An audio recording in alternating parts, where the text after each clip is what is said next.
Subscribe now and press the bell icon. Never miss an update. Hello everyone, welcome back to DK education academy. बच्चों, आज हम करेंगे introduction of exercise 1.6 chapter 1 sets class 11th mathematics. तो बच्चों, introduction of exercise 1.6 में आज जो हमने करना है वो है कुछ फॉर्मूले की डेरिवेशंस हम देखेंगे, जो कि एग्जाम के पॉइंट ऑफ व्यू से इतनी इंपॉर्टेंट नहीं है, बट ज्यादा टफ भी नहीं है, तो हम उसको अच्छे से करेंगे, ठीक है ना। और उससे रिलेटेड कुछ practicals problems based on union and intersections भी हम सॉल्व करेंगे, ठीक है ना। सारे एग्जांपल्स देंगे, तो देखते हैं वन बाय वन। तो बच्चों, जो पहला फॉर्मूला है वो है N of A union B. देखो, पहले बात करते हैं A union B. A union B मैंने आपको बताया था कि ए के भी सारे एलिमेंट, बी के भी सारे एलिमेंट और common element taken once only, है ना। ओके, तो देखो यहाँ पे हम बात कर रहे हैं n of A union B. N for यहाँ पे number of element of A union B, यानी कि ए यूनियन बी से जो सेट मिलेगा मुझे, उसमें कितने एलिमेंट रहेंगे उनके नंबर्स की बात करें, ठीक है ना। ओके, तो बच्चे क्या होता है पहले मैं वो बता देता हूं। तो ये होता है बच्चे n of A plus N of B minus N of A intersection B, ठीक है, N of A intersection B. Okay, तो बेटा ये होती है इसकी आइडेंटिटी या फिर फॉर्मूला कह लो आप, है ना। तो बच्चे, ये इसकी डेरिवेशन क्या है मैं आपको वो बताऊंगा, बहुत अच्छे से समझेंगे हम इस चीज को। और मैं इसको वेन डायग्राम से भी थोड़ा सा समझाने की कोशिश करूंगा। मैं वेन डायग्राम का भी यूज करूंगा यहाँ पे। तो बच्चे, ये वाला जो सेट होता है इसको हम क्या कहते हैं, universal set, that is called you, है ना। और ये आपका ए सेट हो गया, यहाँ पे आपका कहीं पे बी सेट हो गया, ठीक है बेटा। आपको याद होगा कि इस वाले पोर्शन को, खाली इस वाले पोर्शन को, है ना, मैं इस वाले पोर्शन की बात कर रहा हूँ, आप ध्यान से देखें, खाली इस वाले पोर्शन को। तो इस वाले पोर्शन को बेटा ए माइनस बी कहते हैं, आपको पता ही है ना। इस वाले पोर्शन को हम क्या कहते हैं, ए इंटरसेक्शन बी। और ये वाला पोर्शन बी माइनस ए कहलाता है। ये सब चीजें मैंने आपको बहुत अच्छे से बता रखी हैं ऑलरेडी, तो दोबारा बताने की जरूरत नहीं है, ठीक है। बट फिर भी आप ध्यान दें कि अगर मैं इसको फाइंड आउट करता हूँ ए माइनस बी को, तो कैसे करता हूँ भाई, ए में से बी के एलिमेंट को हटा देता हूँ। तो ए ये वाला सेट था और बी के एलिमेंट यही थे जो कॉमन थे, तो इनको हटा दिया तो यही वाला पोर्शन तो आएगा। खैर, वो चीज नहीं समझनी आज हमने कुछ और करना है। तो देखो बेटे, मैं इसकी डेरिवेशन कराने जा रहा हूँ आपको, तो इसकी हम डेरिवेशन कैसे करेंगे हमने वो देखना है ना। तो चलो स्टार्ट करते हैं। देखना, ध्यान से देखना, n of A union B की मैं बात कर रहा हूँ। अब n of A union B का मतलब जो आपने सीखा है बेटा, आपने ये सीखा है ना कि ये सारे एलिमेंट, मतलब ये भी सारे, ये भी मतलब सारे एलिमेंट, है ना, जितने भी आप देख सकते हैं। तो मैं वही चीज करूंगा बेटा। देखो भाई, मैंने क्या किया, N of A minus B, ये वाला पोर्शन ले लिया, plus N of A intersection B plus N of B minus A. भाई यही करेंगे ना, यहां तक कोई डाउट नहीं होना चाहिए, है ना, बिल्कुल क्लियर है, ठीक है। आगे देखते हैं। तो आगे की अगर मैं बात करूं तो देखो, एक काम कर सकते हैं हम इसमें। अगर मैं ऐसा कर सकता हूं कि इसमें प्लस और माइनस कर दूं ए इंटरसेक्शन बी को, ये पॉसिबल है ना। तो मैं बच्चों वही करने वाला हूं। तो ध्यान से देखेंगे, N of A minus B plus N of A intersection B plus N of B minus A, ये तो एज इट इज रहा, है ना। इसमें मैंने प्लस कर दिया n of A intersection B और माइनस भी कर दिया n of A intersection B. भाई अगर मैं ऐसा करता तो कोई प्रॉब्लम नहीं होनी चाहिए, क्योंकि इससे का एंसिलर आउट हो जाएगा, तो कोई दिक्कत नहीं है, ठीक है। तो आगे देखते हैं। अच्छा, एक बात बताओ, अगर मैं इस वाले पोर्शन में ये वाला पोर्शन प्लस करता हूं तो क्या चीज लिख सकता हूं मैं, सेट ए लिख सकता हूं, नहीं लिख सकता। तो देखो, ये वाला पोर्शन ये रहा, है ना, और इंटरसेक्शन मतलब ये वाला पोर्शन ये रहा। भाई दोनों को मैंने प्लस कर दिया, तो मैंने क्या लिख दिया यहाँ पे, एन ऑफ ए, ठीक है, कोई डाउट नहीं होना चाहिए। सिमिलरली, अगर बी माइनस ए में मैं ए इंटरसेक्शन बी को प्लस करूंगा तो सेट बी बन जाएगा। भाई देखो ना, बी माइनस ए ये रहा और ये वाला ये रहा, यानी कि इन दोनों का अगर मैं आपस में प्लस कर देता हूं तो मेरे पास क्या आ जाना था, एन ऑफ बी आ जाना था, ठीक है बेटा। अब बचा क्या, माइनस में n of A intersection B बचा आपके पास, और लेफ्ट हैंड साइड में क्या था, n of A union B. अब चेक कर लो बेटा, आपकी आइडेंटिटी कंप्लीट हो चुकी है, ठीक है। आपको ये वाली बताई थी ना ऊपर मैंने, देखो आप चेक करो। मैं इसको हटा देता हूं जिससे कि आपको कोई कंफ्यूजन ना रहे, ठीक है। ओके, तो आई होप आपको समझ में आ गई होगी, है ना।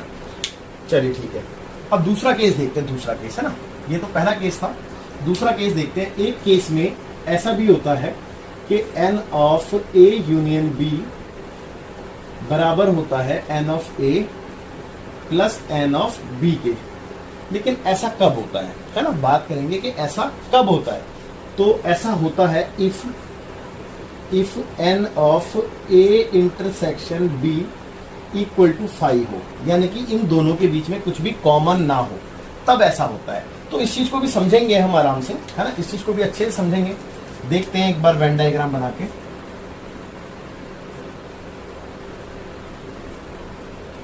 तो बेटा ये आपका यूनिवर्सल सेट हो गया, और ये कोई सेट A है, ये कोई सेट B है। और बेटा मैंने आपको ये भी बताया था कि अगर दो सेट में आपस में कुछ भी कॉमन ना हो तो उसको डिसजॉइंट सेट भी कहते हैं। ये देखो जॉइंट नहीं है आपस में, इसको डिसजॉइंट सेट भी कहते हैं, मैंने आपको समझाया था। तो बच्चे इन दैट केस मैं यूनियन निकालूं तो कैसे, इसके भी सारे एलिमेंट ले लूंगा और इसके भी सारे एलिमेंट ले लूंगा। भाई आप देखो ना, अगर A यूनियन B आप निकालोगे तो कैसे निकालोगे, इसके भी सारे ले लोगे और इसके भी सारे ले लोगे, ऐसे ही ना करोगे आप। तो मैं ये कह सकता हूँ बेटा इन दैट केस अगर मेरा इंटरसेक्शन 5 है तो देखो ना, इसी चीज को अगर मैं इस फॉर्मूले में पुट करूंगा तो बेटा यूनियन की वैल्यू कितनी आएगी, ये एज इट इज रहेगा, ये एज इट इज रहेगा, और ये तो कुछ था ही नहीं क्योंकि 5 था, तो ये इधर आएगा ही नहीं। तो बच्चे आपको क्या मिला, n of A union B। n of A union B आपको क्या मिला, आपको मिला n of A plus n of B। तो आई होप आपको यहाँ तक भी कोई डाउट नहीं होना चाहिए और आपको अच्छे समझ में आ गया होगा। ठीक है बच्चे, तो इसका तीसरा और देखते हैं फॉर्मूला। बिफोर दैट आप please pause the video, note it down, और मैं इसके बाद आपको तीसरा वाला देखते हैं बच्चों एक बार।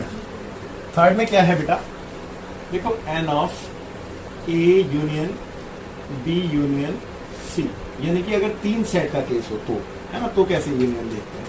तो n of A plus n of B plus n of C plus, sorry plus नहीं minus, n of A intersection B minus n of B intersection C minus n of A intersection C, और last में plus n of A intersection B intersection C, है ना। ये है, मैं इसको एक बॉक्स में डाल देता हूं। तो ये आपकी आइडेंटिटी है जब आपके पास 3 सेट होते हैं तब। ठीक है, चलो इसको वेन डायग्राम से भी समझते हैं। खैर वेन डायग्राम में उतना क्लियर नहीं हो पाएगा, मैं आपको इसकी डेरिवेशन बताऊंगा, बट फिर भी ट्राई मारने में कोई हर्ज नहीं है, तो देख लेते हैं। ये यूनिवर्सल सेट के बाद ये A सेट हो गया, ये B सेट हो गया और ये C सेट हो गया। ठीक है, A B और C। तो आप खुद देखो ना भाई, जब तीनों का यूनियन निकालोगे तो आप ये प्लस करोगे, ये प्लस करोगे, ये प्लस करोगे, तो इन सभी में ये जो इंटरसेक्शन है ये 2-2 बार प्लस हो जाएंगे। देखो ना, ये वाला इंटरसेक्शन A के साथ भी प्लस हुआ था, B के साथ भी प्लस हुआ था, इसीलिए मैंने एक बार माइनस कर दिया। सिमिलरली ये वाला इंटरसेक्शन B के साथ भी प्लस हुआ, C के साथ भी प्लस हुआ, इसीलिए मैंने एक बार माइनस कर दिया। सिमिलरली ये वाला इंटरसेक्शन A और C दोनों के साथ प्लस हुआ, इसीलिए मैंने इसको माइनस कर दिया। अब लास्ट में ये वाला जो कॉमन इंटरसेक्शन है ये तो आने चाहिए था ना, तो इसीलिए लास्ट में इसको प्लस कर दिया। खैर आपको ऐसे नहीं समझ में आएगा मुझे पता है, तो कोई बात नहीं, हम इसको ऐसे नहीं देखेंगे, हम इसकी डेरिवेशन करेंगे, है ना। चलिए ठीक है, तो मैं एक काम करता हूँ, आपकी एक जो अभी मैंने डेरिवेशन कराई थी वो छोटी सी लिख देता हूँ यहाँ पे, n of A union B equal to n of A plus n of B minus n of A intersection B। ये मैंने अभी 2 मिनट के लिए लिख दिया है और मैं इसको रफ कर दूंगा क्योंकि इसका यूज करना होगा इसकी डेरिवेशन के लिए ना, तो इसका यूज करते हुए हम इसको डिराइव करेंगे, है ना। चलिए देखते हैं। तो मैं एक काम करता हूँ, लेफ्ट हैंड साइड ले लेता हूँ और राइट हैंड साइड निकालने की कोशिश करता हूँ। तो लेफ्ट हैंड साइड में था n of A union B union C। अच्छा एक काम करें, आप इसको ऐसे कर सकते हो, देखो ऐसे करके, और अब मेरे लिए सेट A ये वाला हो गया और ये पूरा का पूरा सेट B हो गया, तो मतलब मैं इस वाले तरीके से कर सकता हूँ इसको ड्राइव आगे, है ना। तो बिल्कुल एज इट इज करेंगे हम। तो देखो इस फॉर्मूले के अकॉर्डिंग मैं क्या लिखूंगा, n ऑफ A, है ना, प्लस भाई n ऑफ B, B लिखते हैं ना, तो B तो मेरे लिए ये वाला सेट है, तो n ऑफ B की जगह B यूनियन C आएगा। ठीक है, और minus minus n of A, भाई इन दोनों का इंटरसेक्शन तो माइनस करते हैं, चेक कर लो, तो A intersection B union C, है ना। बिल्कुल भाई देखो ना, ये वाली आइडेंटिटी लगाई है मैंने, n of A plus n of B minus n of A intersection B। समझ रहे हैं बात को? ओके, अब हम आगे क्या कर सकते हैं, आगे की बात करते हैं। देखो n ऑफ A में तो वैसे भी मैं कुछ नहीं कर सकता, है ना, लेकिन हाँ n of B union C में मैं डेफिनेटली ये वाली आइडेंटिटी को से ओपन कर सकता था। ठीक है, तो देखो इसमें जब मैंने ओपन किया तो क्या आएगा मेरे पास, N of B plus N of C और माइनस दोनों का इंटरसेक्शन, तो N of B intersection C, that's it.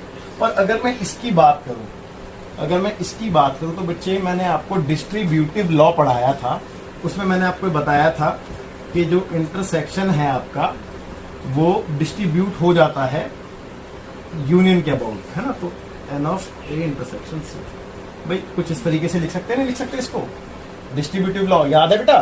तो डिस्ट्रीब्यूटिव लॉ से हम इसको थोड़ा सा सिंप्लीफाई करते हैं। तो देखो माइनस में n of A intersection B, ठीक है, क्लियर है। फिर union n of A intersection C. तो आई होप आपको यहां तक भी कोई डाउट नहीं होगा, है ना। और इसको मैं एक ब्रैकेट में ही रखता हूं अभी, ठीक है, क्योंकि बाहर माइनस का भी पंगा रहेगा, दैट्स ऑल।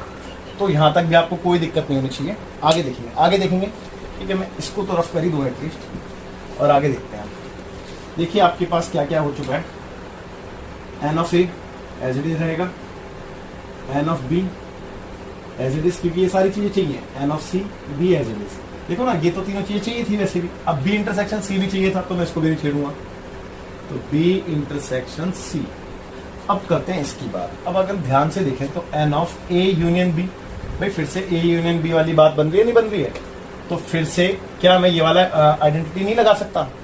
तो बिल्कुल लगा सकते हैं।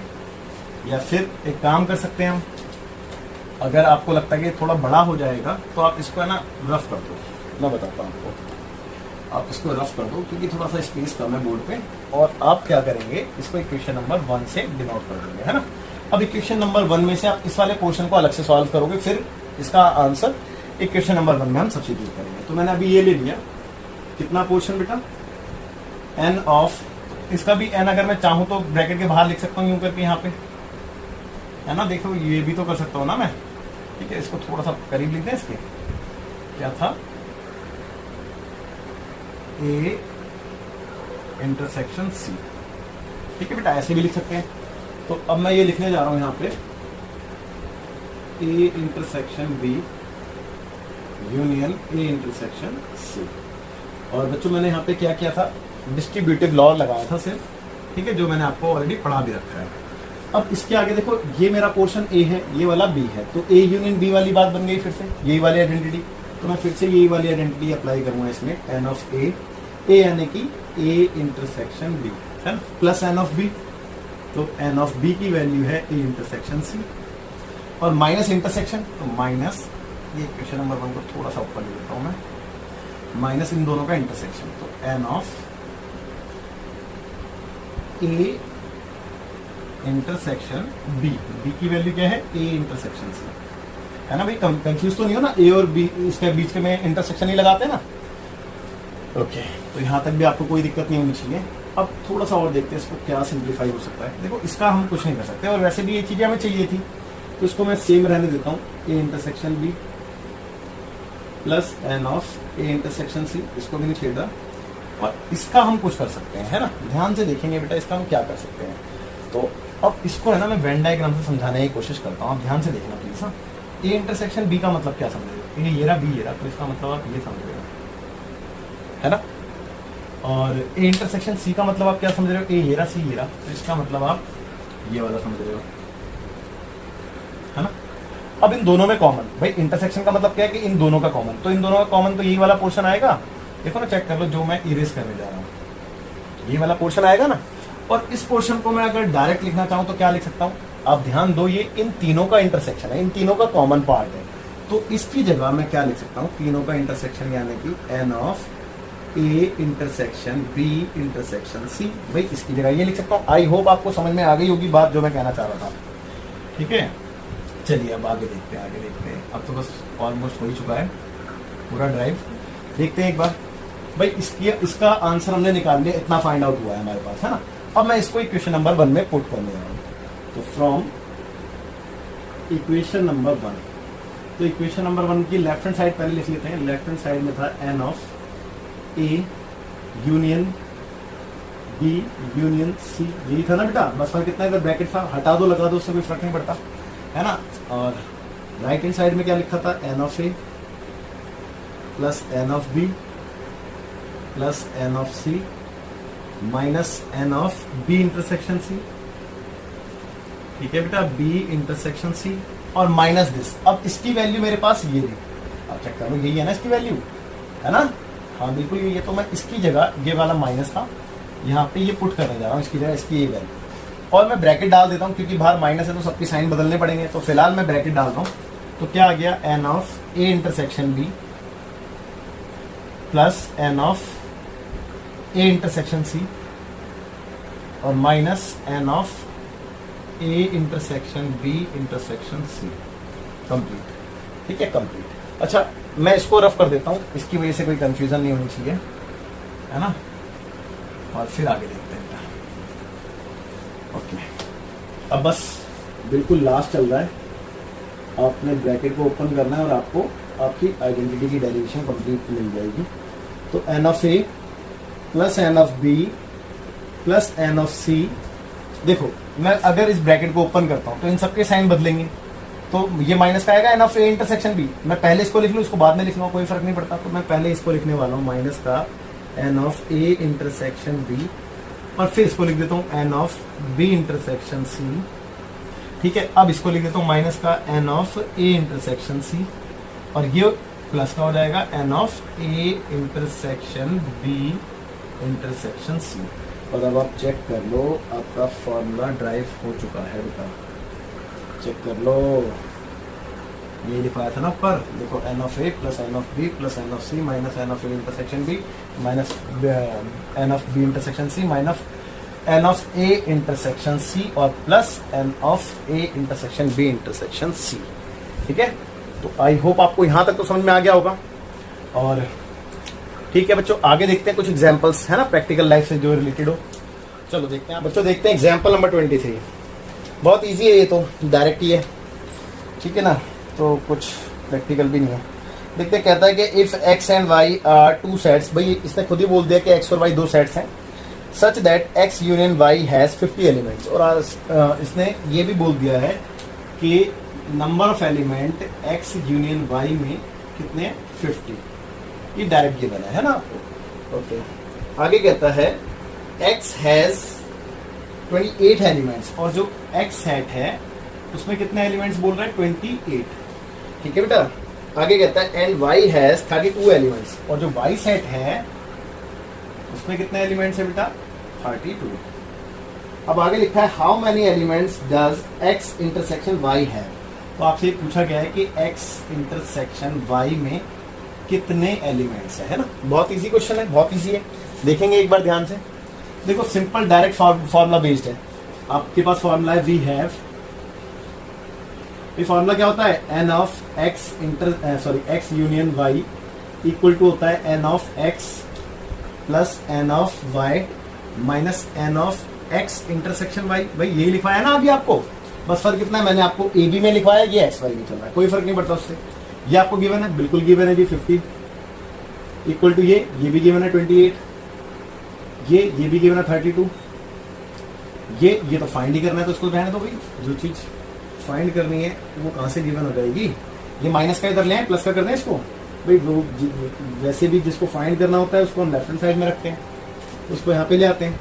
अब ये दोनों मिला के कितने हो गए, मेरे ख्याल से 60 होता है, और ये इधर आएगा माइनस का 50 हो जाएगा।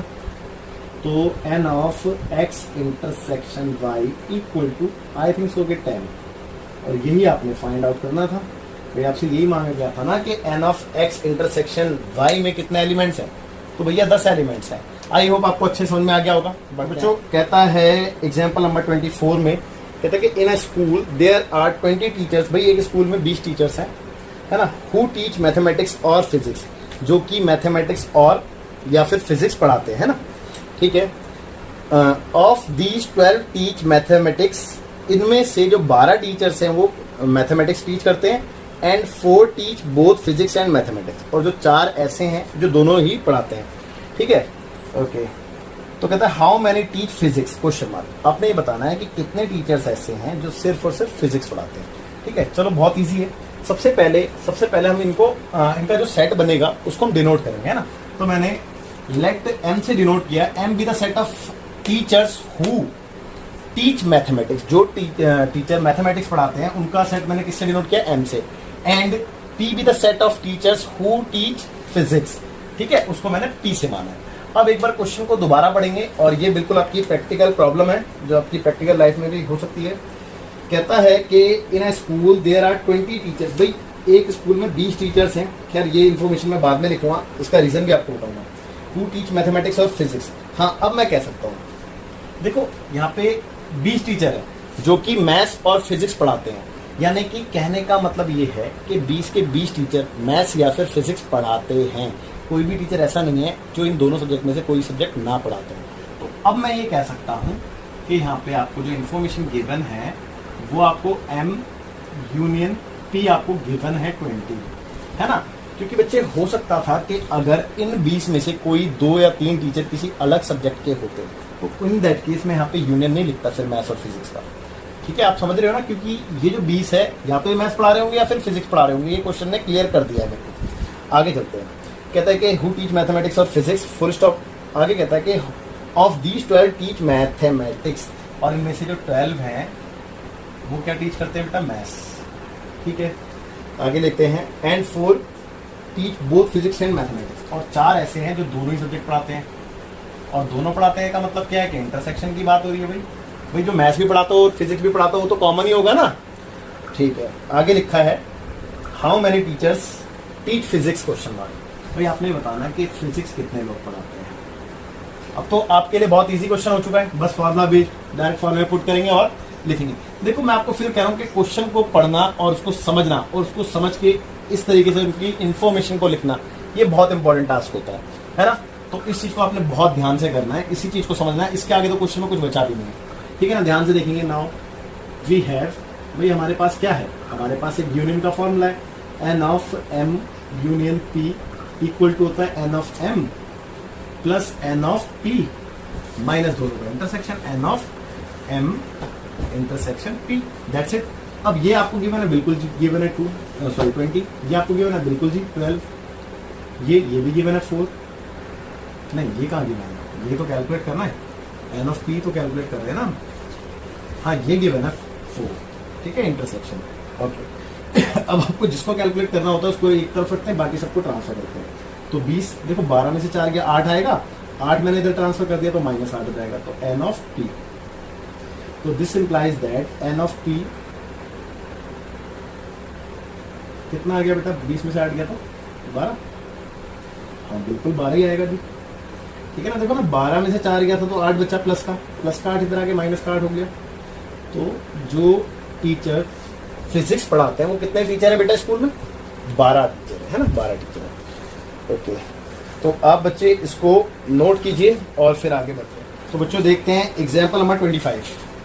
तो एग्जाम्पल नंबर 25 जो कि पेज नंबर 22 से लिया गया है एनसीईआरटी में से, ठीक है। इसमें क्या लिखा है ध्यान से सुनेंगे। कहते हैं कि in a class of 35 students, सबसे पहली इंफॉर्मेशन ये है कि क्लास में 35 स्टूडेंट्स हैं।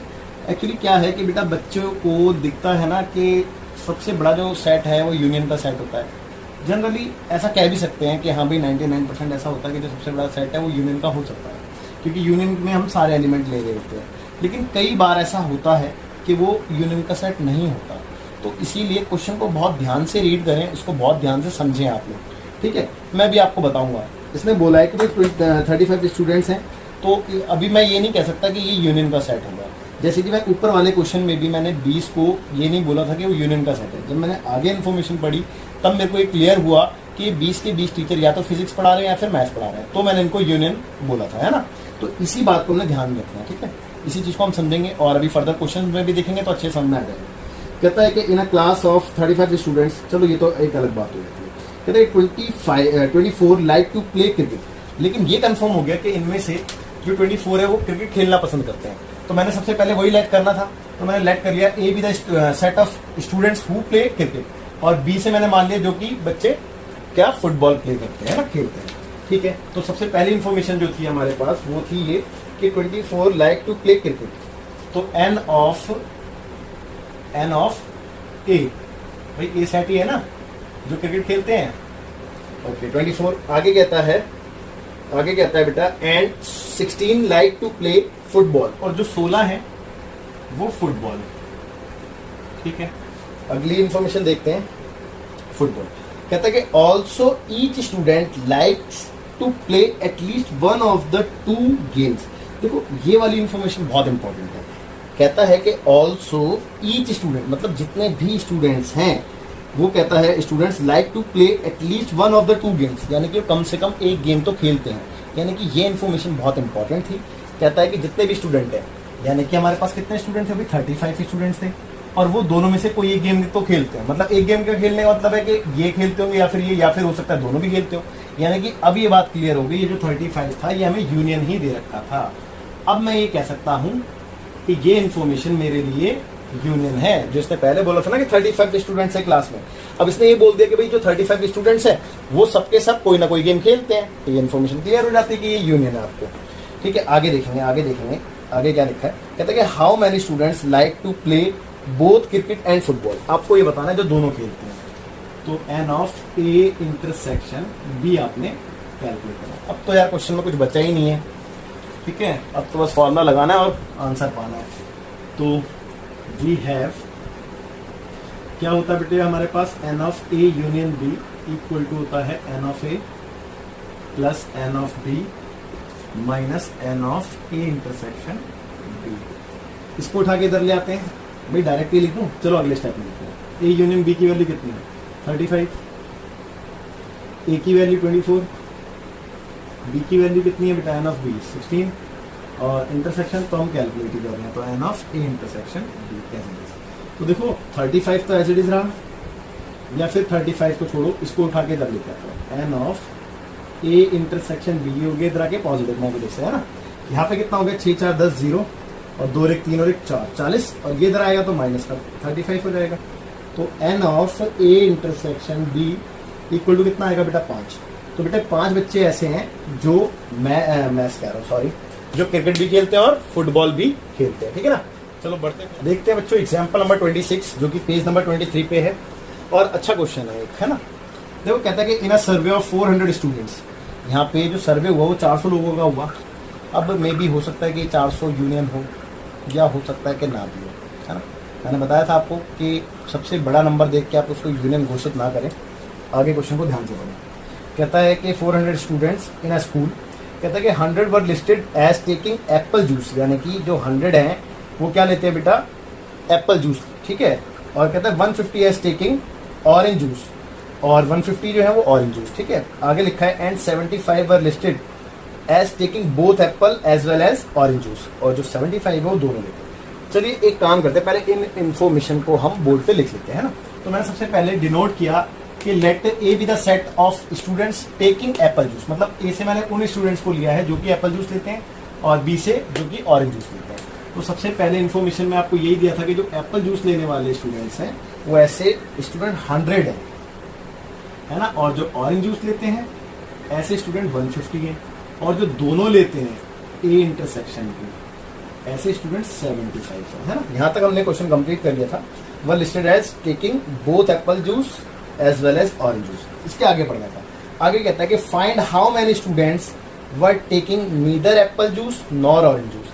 देखो इसने क्या बोला, आपने उन बच्चों को कैलकुलेट करना है जो कि ना तो एप्पल जूस लेते हैं और ना ही ऑरेंज जूस लेते हैं। देखो बात को समझना, यानी कि इसका मतलब होता है N of A intersection sorry n of A complement intersection B complement. आपसे ये चीज मांगी। देखो ना, ए नॉट का मतलब क्या हुआ, ए नॉट का मतलब जो एप्पल जूस नहीं लेता, और बी नॉट का मतलब क्या हुआ जो ऑरेंज जूस नहीं लेता। तो neither Apple nor orange juice. और इस बात को याद रखना है यार कि जब भी नीदर और नॉर वाली बात हो ना, नीदर ए नॉर बी ऐसी बात, तो उसको हमेशा क्या कहते हैं बेटा A intersection sorry A complement intersection B complement. ठीक है, ध्यान रखना, या फिर इधर ए और बी, तो इसका मतलब ए यूनियन बी। और ये बेटे आपको बहुत हेल्प करेगा प्रोबेबिलिटी में भी, और इस चैप्टर में तो है ये। ठीक है, तो बहुत ध्यान से, ठीक है, 12th में भी बहुत काम आने वाली ये चीजें, तो ध्यान रखना इसको। ठीक है, अब मैं आगे कंटिन्यू कर रहा हूँ इसको। ठीक है, ओके। तो बच्चे हमें निकालना है A complement intersection B complement. ठीक है, कोई दिक्कत नहीं। अच्छा, थोड़ा सा प्रैक्टिकल होके सोचते हैं जरा कैसे मतलब काम बनेगा हमारा। तो मैं एक वेन डायग्राम बना के देखूं जरा, क्या तो उससे कुछ हेल्प मिल जाए, है ना। Let this be the you for universal set, और ये सेट आपका ए हो गया, ये सेट आपका बी हो गया। ठीक है, अब ये पूरे के पूरे एलिमेंट 100 है, ये पूरे के पूरे एलिमेंट 150 है, और ये वाले 75 है। चलो ये सारी बातें समझ में आती है। अब इसने जो बोला है उसको भी समझ लेते हैं। इसने ये बोला है कि भाई ए भी नहीं होना चाहिए और बी भी नहीं होना चाहिए, और इन दोनों का इंटरसेक्शन। भाई ए भी ना हो तो इसका मतलब बाहर बाहर वाले एलिमेंट आएंगे ना सारे के सारे, इसमें भी ये भी आएगा, और बी भी ना हो तो इसमें भी बाहर वाले एलिमेंट आएंगे। इन दोनों में कॉमन एलिमेंट कौन से होंगे बेटा? ये वाले। यानी कि इसने ये वाली चीज मांगी है ना, ये वाली चीज कैलकुलेट करने को बोलता है। बात को समझो, ठीक है। चलो कोई दिक्कत नहीं। अब मैं इसको निकाल कैसे सकता हूँ? यस, जाहिर सी बात है ना, यूनिवर्सल सेट में से अगर मैं ए यूनियन बी को माइनस कर दूंगा तो बाहर वाले तो मिलेंगे मेरे को। तो बस मेरे को पता चल गया कि मेरे को क्या करना था इस क्वेश्चन में ना। तो मेरे को इस क्वेश्चन में सिर्फ और सिर्फ यूनिवर्सल सेट में से यूनियन को माइनस कराना था। अब मैं ये चेक करूंगा कि क्या मेरे को यूनियन गिवन है। देखो ना, आपको एक इन्फॉर्मेशन दी थी जो मैंने आपको स्टार्टिंग में पढ़ के ही बताया था। मैं एक बार और पढ़ देता हूँ क्वेश्चन को, जिससे कि आपको अच्छे से क्लियर हो जाए। देखो क्वेश्चन में लिखा था कि in a survey of 400 students, एक सर्वे हुआ 400 बच्चों का इन अ स्कूल में। कह रहे कि 100 were listed as taking apple juice, 150 taking orange juice, and 75 listed as taking both apple juice as well as orange juice.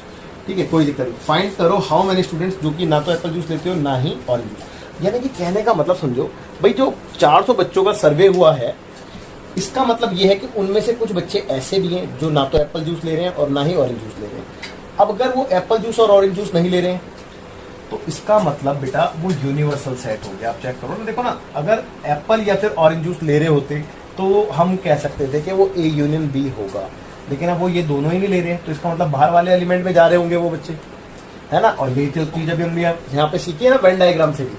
तो अब यार वो 400 बच्चे का मतलब क्या हुआ फिर? तो 400 बच्चों का मतलब ये हुआ कि वो यूनियन नहीं है, यूनिवर्सल सेट है।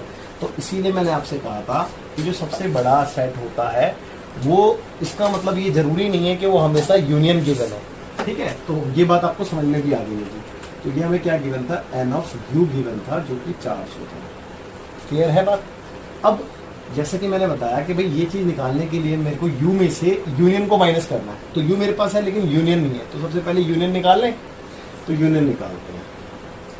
तो अच्छा, एक चीज और भाई, आपको ये तो समझ में आ गया कि आपको यूनियन निकालना है, लेकिन अगर आप इसको ध्यान से देखें, जैसे कि मैं डायरेक्ट करना चाहूँ n of A complement intersection B complement, तो आपको याद होगा कि मैंने आपको एक लॉ पढ़ाया था जिसको हम डी मॉर्गन्स लॉ कहते हैं। क्या कहते हैं बेटा? D Morgan's law. उसमें मैंने बताया था कि आप इसको ऐसे भी लिख सकते हो, n of A union B का होल कॉम्प्लीमेंट लिख सकते हो, है ना, डी मॉर्गन्स लॉ से, है ना। और किसी का भी इंटरसेक्शन कॉम्प्लीमेंट निकालना हो तो उसको हम कैसे निकालते हैं? उसको हम यूनिवर्सल सेट में से माइनस करा देते हैं ऐसे करके।